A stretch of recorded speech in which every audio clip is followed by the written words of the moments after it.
The call came at 4:47 in the morning, and Adira knew before she answered it. She had been awake already, sitting at the kitchen island in the dark with a cup of chamomile she hadn't touched, watching the rain move across the windows of her condo on the 43rd floor. The city below was quiet in the way. Cities only get quiet when everyone decent is asleep. She had a board presentation in 6 hours. She had not slept. When her phone lit up with her sister's name, Adira set down the mug very carefully. The way you set something down when you already know you won't be picking it up again for a long time. Mama had gone in her sleep. Peaceful, the nurses said later. No distress. As though that was supposed to help. Adira drove to Brampton alone. She did not call her assistant. She did not reschedule the presentation. She got into her car in the parking garage and she drove west on the 401 in the rain. And by the time she reached the house where she had grown up, the narrow semi-detached on Drinkwater Road with the chain-link fence, her father had painted white every spring until he couldn't anymore. She had stopped crying, and she wasn't sure she'd be able to start again.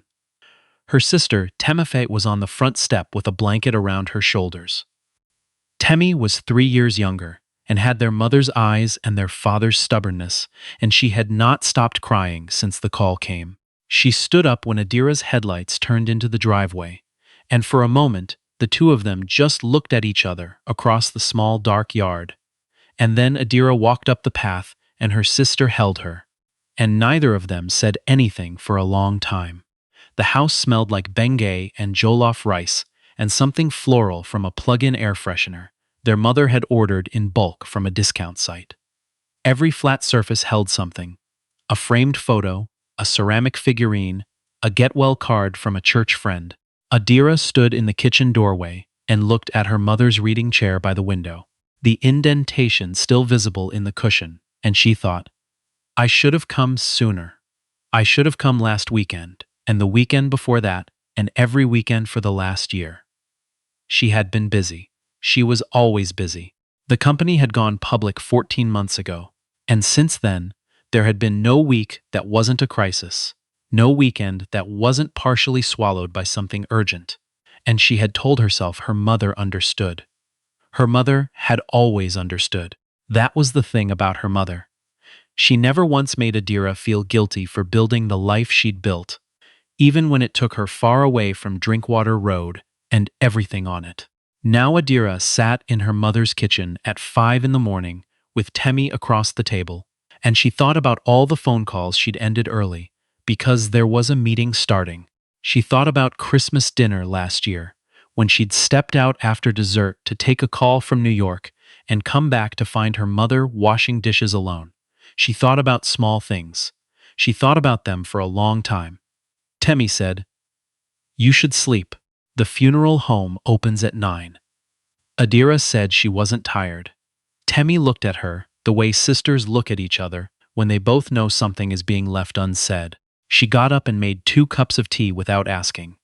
And she set one in front of Adira and sat back down, and after a while she said, She was proud of you, you know.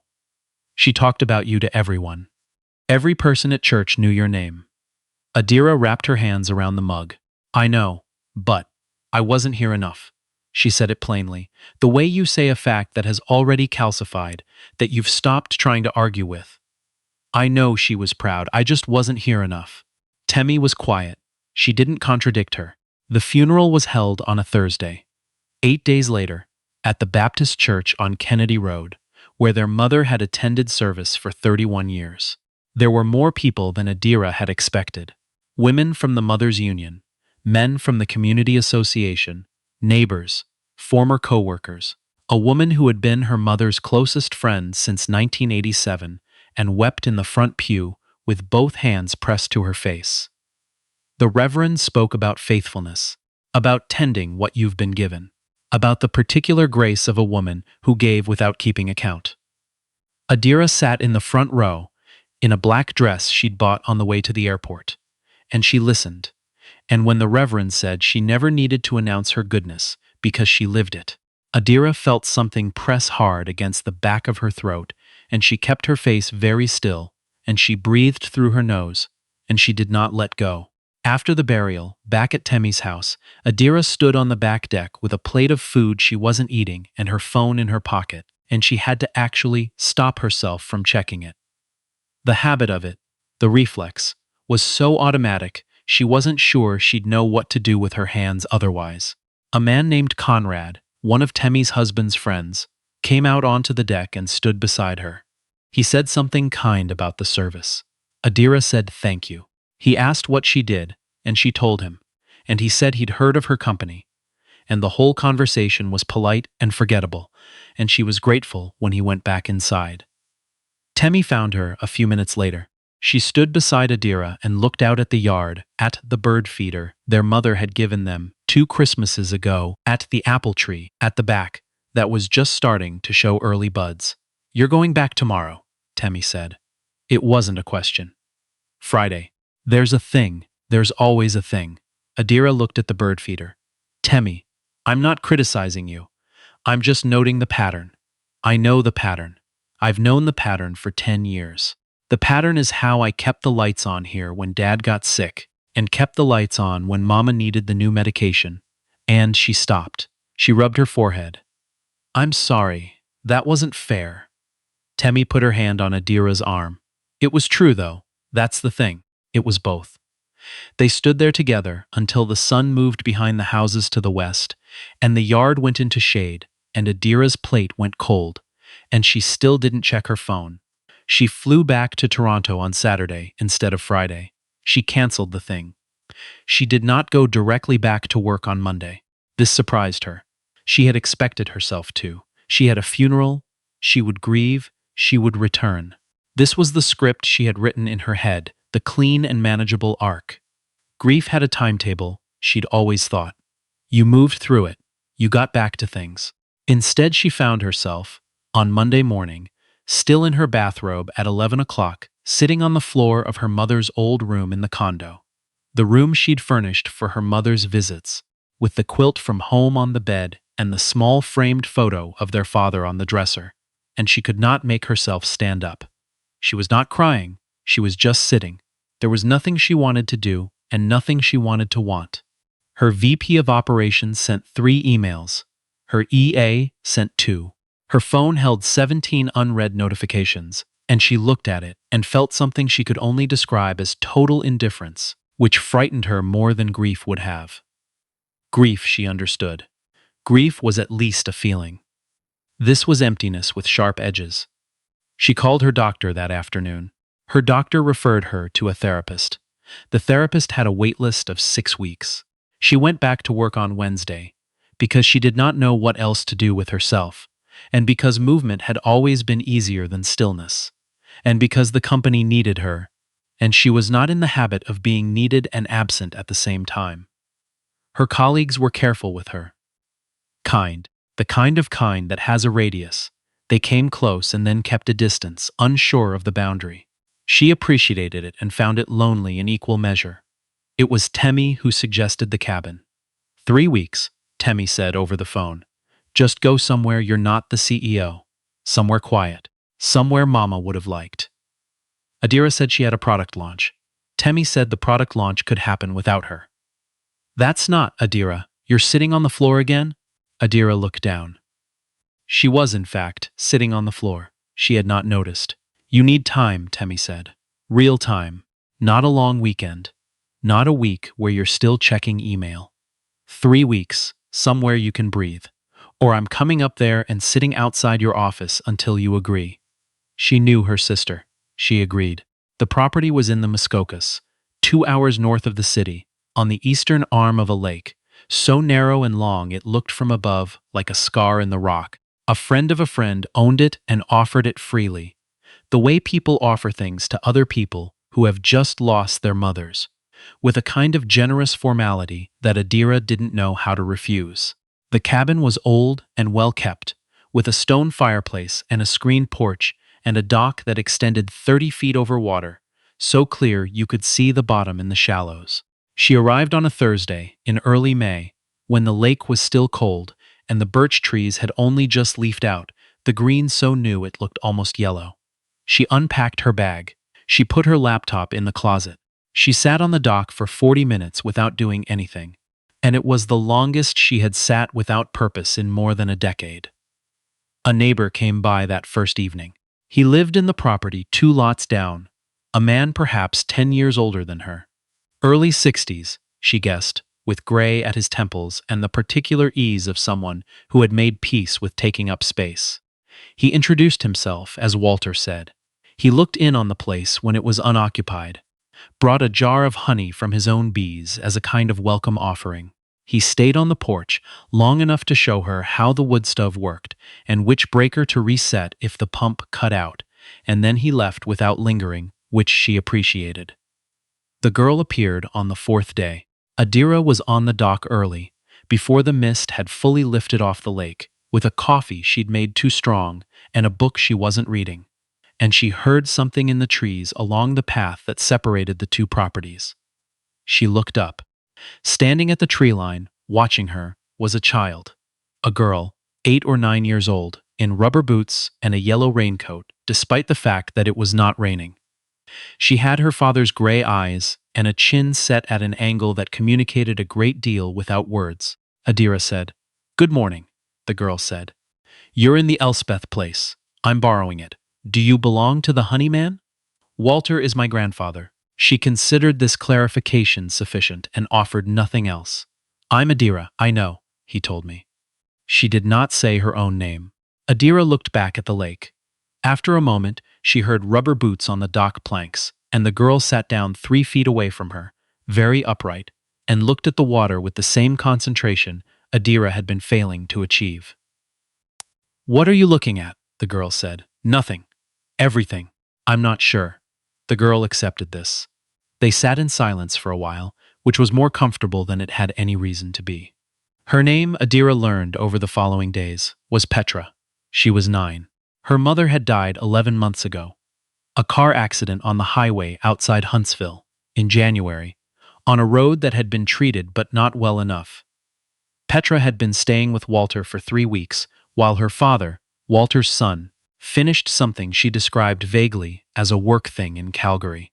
She said this without inflection, and Adira heard everything under the surface of it. Petra came to the dock every morning. Sometimes she stayed for 20 minutes. Sometimes, if Adira was making pancakes, she appeared at the screen door and said nothing but positioned herself near the kitchen in a way that was an unmistakable request. She did not talk much about her mother. She talked about birds she'd identified, about the depth at different points in the lake, about a book she'd read twice about a girl who lived alone in the Canadian wilderness and was completely fine about it. "Do you think she was actually fine about it?" Adira asked once. Petra thought about it. "I think she was fine about some of it," she said. "The parts she could fix herself. The other parts she just stopped talking about." Adira put down her coffee. "That's very perceptive. My grief counselor says I'm emotionally intelligent," Petra said. "She also says I use it to avoid feeling things. I think both are true." Adira looked at this 9-year-old and thought that she had just been seen clearly by a child, and that it was both alarming and a relief. She started taking walks in the morning, real ones, through the crown land behind the properties, along a trail that climbed through rock cuts and old-growth white pine before opening onto a ridge with a view of the lake and 3 others beyond it. The walk started at 20 minutes and became an hour, and then longer. She did not bring her phone. The first time she left it behind, she kept reaching for it, the phantom habit of the thing, and by the second week she stopped noticing. She called Temi on a Sunday. She called her VP on Tuesday and said the launch could proceed without her signature on every line. She called her therapist's office to confirm her first appointment, still 3 weeks away. Walter invited her to dinner on a Wednesday evening, a simple meal, a roast chicken, potatoes from last year's garden. Petra set the table with great seriousness and corrected the placement of the forks twice. Walter opened a bottle of red wine and gave Adira a glass without asking, which she liked. "Petra tells me you sit on the dock in the mornings," he said. "Most mornings. She sits with you." "She does. We don't talk much, it seems to suit us both." Walter nodded slowly. He had the quality of a man who listened more than he spoke. and who had arrived at that quality through experience rather than temperament, he said. She hasn't sat quietly with anyone since her mother died. Her mother used to take her fishing early in the mornings, 3-4 times a week. Adira set down her fork. She never mentioned that. No, he said. She wouldn't. After dinner, while Walter washed up, Petra appeared beside Adira on the porch with a slightly battered paperback and read without announcing what she was doing. Adira sat and listened to the lake and the wind in the birch trees, and after a while Petra said without looking up from the book, "Did you lose someone too?" "My mother," Adira said. "6 weeks ago." "I thought so." She turned a page. "You have the same look." "What look?" Petra seemed to consider how to describe it. "Like you're in a room with a lot of windows, but none of them open." Adira was quiet for a moment. Then she said, "Yes, that's exactly it." Petra nodded once, as though something had been confirmed, and went back to her book. The father arrived on a Thursday, 11 days into Adira's 3 weeks. His name was Joseph. She'd learned that much from Walter. He drove up in a truck with Alberta mud, still on the wheel wells, and got out looking tired in the specific way of someone who has been managing something very difficult for a very long time and is nearly done managing it. He was tall, with a quietly contained quality, the kind of person who occupies space without announcing it. He shook Adira's hand on the path between the properties, with a formality that surprised her, and said he'd heard she'd been kind to Petra. "She's been kind to me," Adira said. "I think the debt goes the other way." He looked at her carefully when she said that. Not suspiciously, curiously. The way you look at someone who has said something unexpected and you want to understand why they said it. He stayed through the weekend to transition Petra back into his care before returning to the city. And in those first days, he was careful and quiet and present with his daughter in a way that was plainly effortful and plainly genuine at the same time. He took her fishing at 6 in the morning. He let her correct him about which flies to use. He sat beside her on the dock in the evenings and did not try to fill the silence. Adira watched this from across the property with no intention of intruding, but Petra made her intrusion inevitable by insisting on introducing her father to whatever Adira happened to be doing at any given moment: reading, making soup, attempting to learn how the old outboard motor on the canoe was supposed to work. "She's from Toronto," Petra told her father, as though Adira were not standing right there. "I know, sweetheart. She has a company. It went public." "I heard. She doesn't talk about it, though. She talks about the trail on the ridge and what birds she's seen." Joseph looked at Adira with what might have been the beginning of a smile. "Is that right?" "I'm recovering from something," Adira said. "The trail and the birds have been more useful than the company."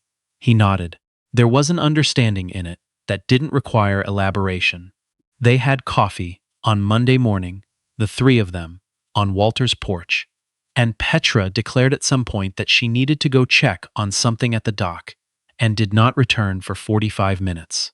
Walter caught Adira's eye from his chair and said nothing, but his expression held the particular satisfaction of a man who knows exactly what his granddaughter is up to and finds it more than acceptable. Joseph said, "She doesn't do that with everyone. The disappearing, usually she stays close. She's been remarkably easy to be around," Adira said. "I say that as someone who was not particularly good with children before this. What changed?" She thought about it. "She didn't require me to be anything I wasn't. She just sat with me. And that turned out to be what I needed." He was quiet for a moment.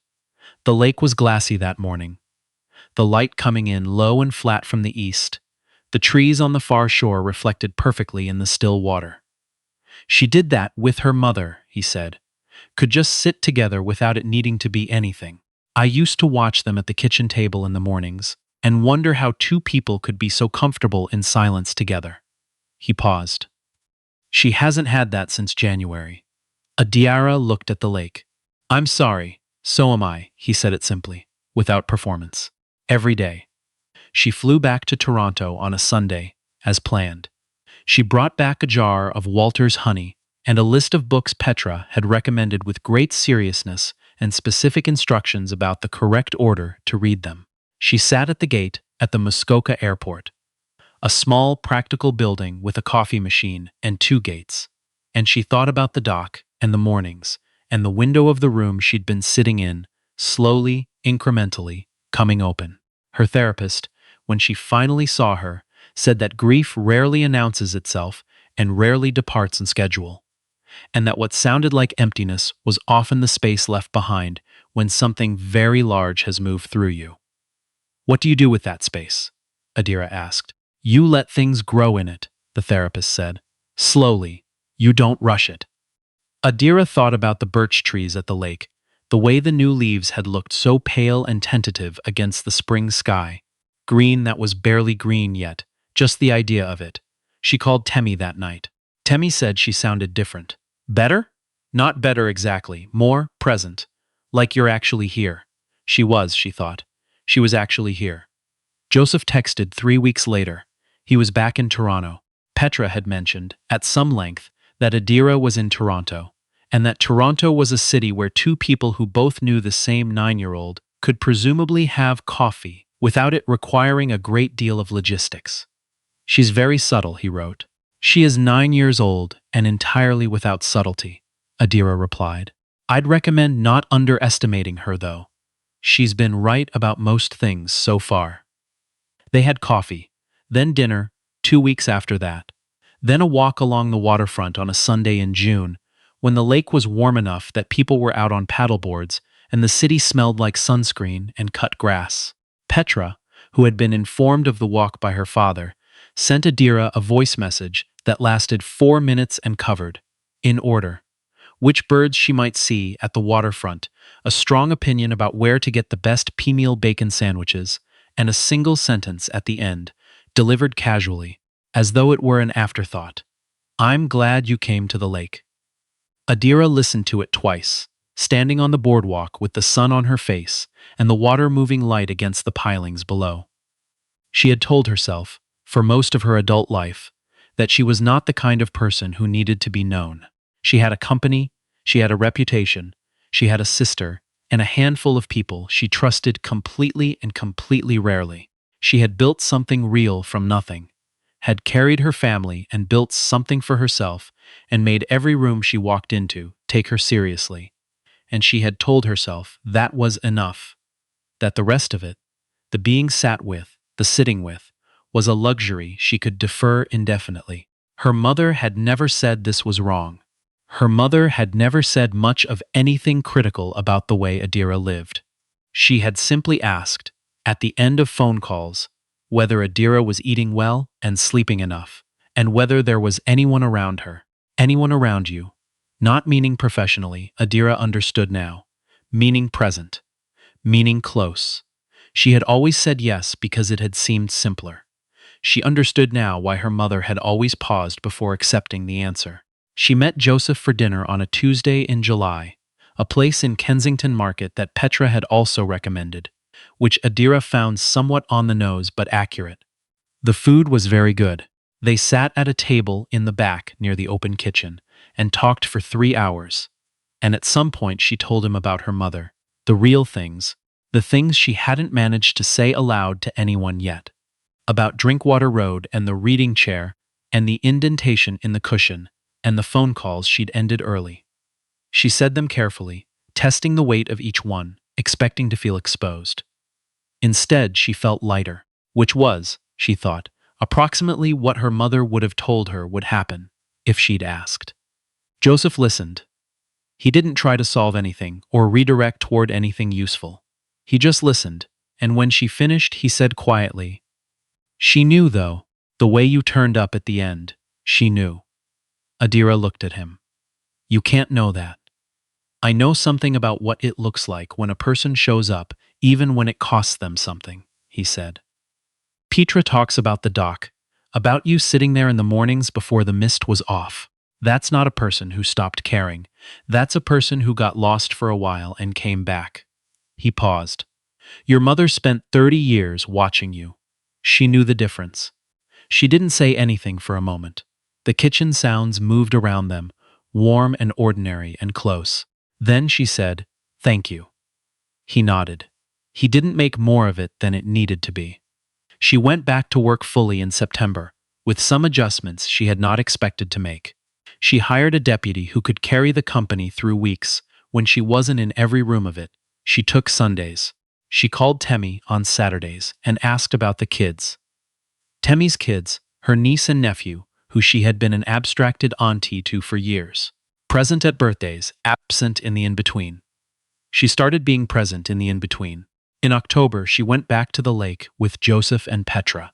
For a long weekend, the last warm stretch before the cold came in, and the families with cottages put their docks away. The leaves were at full color, the maples burning orange and red along the shore, the birch trees gone to gold. Walter made another roast chicken. Petra set the table and corrected the forks again, with the same precision, as though the correct placement of cutlery were a matter of ongoing civic importance. After dinner, Adira and Petra sat on the dock together, while Joseph helped Walter inside, the two of them watching the light go out of the sky over the far shore. It went slowly, the color draining from orange to pink to a pale gray blue, the lake holding the light for longer than the sky above it. "Are you going to keep coming back here?" Petra said. "I'd like to, if you'll have me." Petra considered this with the seriousness she brought to most things. "I think so," she said. "You're one of the quiet ones. The lake is better with quiet people." Adira looked at the water. The first stars were appearing, small and tentative, in the darkening sky above the tree line. "Your grandfather said your mother used to bring you here in the mornings," Adira said. Before everyone else was up. Petra was quiet for a moment. Then she said the lake was different early, like it was still deciding what it wanted to be. Adira thought about this, about things that were still deciding. About the space her therapist had described, the one where things could grow slowly without being rushed. She was right, Adira said. Petra pulled her knees up and rested her chin on them and looked out at the water. And neither of them said anything else for a while, and the lake held the last of the light, patient and wide, the way it always did. The way it had before they'd arrived, and would go on doing long after they were gone, indifferent to nothing, faithful to everything, quietly continuing.